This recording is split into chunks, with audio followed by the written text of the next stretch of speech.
हे महादेव, हर दिन आपके चरणों में शीश निभाऊं। आप पर जल अर्पित करने से पूर्व कुछ अच्छा कर्म कराऊं, और अगर ना भी आ पाया तो क्षमा करना, क्योंकि आप ही ने कहा है धर्म से पूर्व कुछ अच्छा कर्म करना।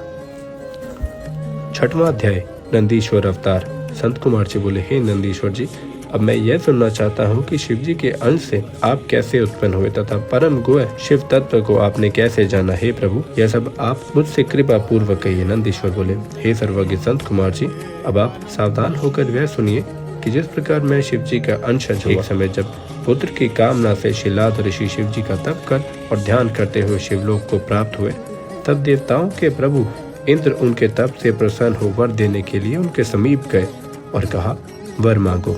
इस पर इंद्र को प्रणाम कर उनके स्तुतियों से उनका आदर करते हुए मुनि शार्दुल शिलाद हाथ जोड़ बोले, यदि आप मुझ पर प्रसन्न हो तो मुझे अयोनिज तथा मृत्युहीन पुत्र दीजिए। इंद्र ने कहा, मृत्युहीन तो कोई नहीं हो सकता, हरि ब्रह्मा आदि भी तो मृत्यु वाले ही हैं, फिर अन्य देवताओं का तो कहना ही क्या। हाँ, यदि महादेव रुद्र प्रसन्न हो जाए तो वे अयोनिज मृत्यु रहित पुत्र तुझे दे सकते हैं, मैं ब्रह्मा या विष्णु तो नहीं दे सकते। इंद्र उस ब्राह्मण से ऐसा कहकर देवताओं सहित अपने लोक को चले गए। पश्चात शिलाद ने महादेव जी की आराधना की। 1000 वर्ष तक घोर तपस्या की। उसके शरीर पर दीमकों ने मिट्टी चढ़ा दी। मांस, रुधिर और त्वचा से हीन उसके शरीर में असित्य मात्र ही शेष रह गया।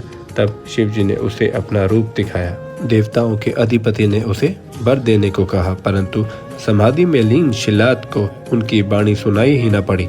जब शिव जी ने अपने शुभ करों से उसे स्पर्श किया, तब उसकी समाधि टूटी। उसने नेत्र खोलकर देखा तो उमा सहित शिव जी समक्ष ही खड़े थे। वह उनके चरणों पर गिर पड़ा और स्तुति करने लगा।